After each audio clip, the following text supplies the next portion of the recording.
Cloth Lullaby, The Woven Life of Louise Bourgeois. Words by Amy Novesky. Pictures by Isabelle, Arsenault.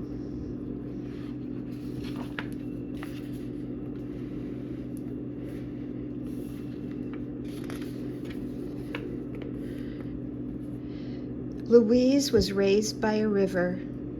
Her family lived in a big house on the water that wove like a wool thread through everything.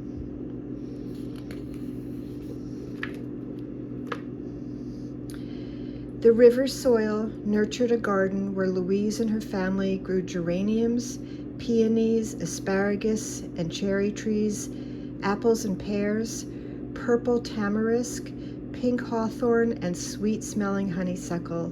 Along its banks, her father planted poplars.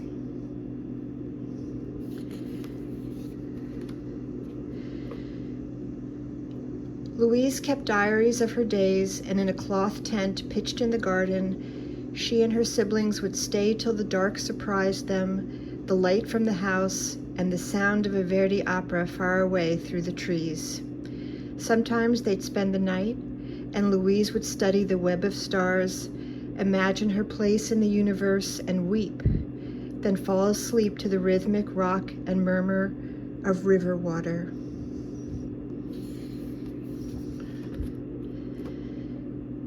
The river provided flowers and fruit, a lullaby, and a livelihood. Louise's family restored tapestries, art woven from wool, and the wool loved the tannin-rich waters, which cleansed and strengthened it and allowed it to soak up color.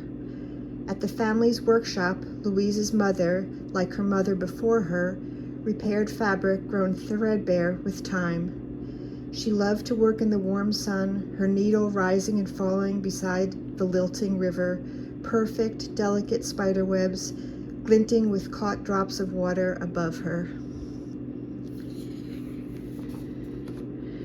And when Louise was 12 years old, she learned the trade too, drawing in the missing fragments of a tapestry. It was often the bottoms of these fabric pictures that got the most wear and were most in need of repair, and so Louise became adept at drawing feet. Drawing was like a thread in a spider's web.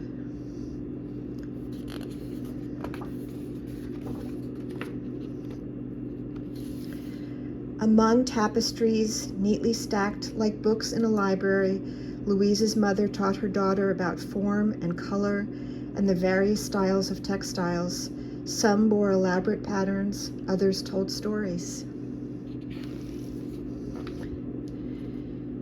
She taught her about the warp and the weft and how to weave, the tools of their trade, spiral-shaped spindles, spools of wood, and a needle.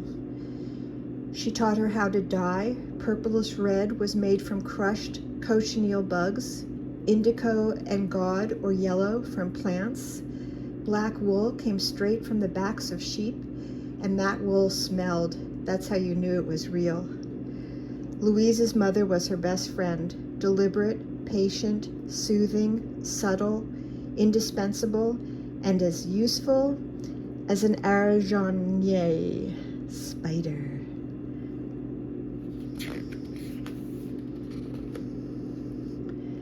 Louise's father was not a restorer, but he appreciated fine things. He bought Louise beautiful clothes from Parisian department stores, but he was always leaving, which made Louise so mad she threw herself into the river.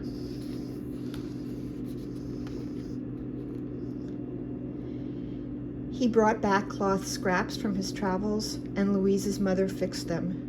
Two halves of a cloth would find their way back together again. Rentroyage, to reweave across the cut, to make whole.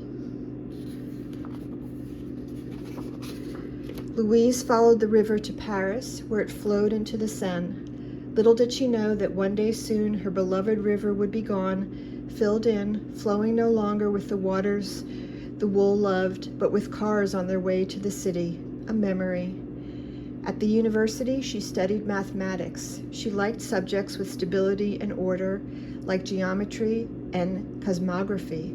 Stars were predictable, so too the sunrise, the setting of the moon. But she was deeply disappointed to learn that math, like life, is uncertain. While she was still a student, her mother died.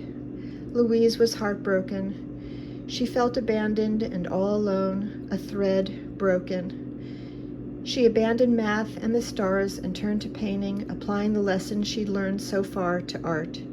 The color blue pinches my heart. She drew, she painted, she wove. She missed her mother so much.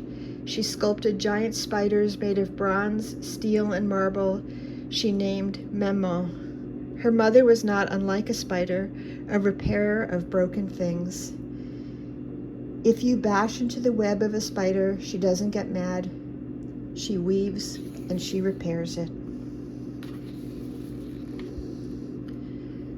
Louise gathered all the fabric of her life, all the dresses and the garments her father had bought her, all the bed linens, towels, tablecloths, her new husband's handkerchiefs, and she cut it all up. And then she spent the rest of her life putting it back together again. She sewed, she stitched, she reworked, she wove, she stuffed stockings to create cloth sculptures and figures, and mother and daughter. She sewed colorful spirals and circular webs, and she sewed smaller, sweeter spiders, one woven of soft-colored ribbons, another of cloth, delicate metal. She made cloth drawings and cloth books, the blank pages, napkins from her wedding trousseau. She made books about the hours of the day and the dawn, the rising sun and the stars she once loved. And because she did not want to forget a thing, she made a book about forgetting. Weaving was her way to make things whole. With the remaining fabric of her life, Louise wove together a cloth lullaby. She wove the river that raised her, maternal pinks, blues, and watery hues. She wove a mother sewing in the sun, a girl falling asleep beneath the stars, and everything she'd ever loved.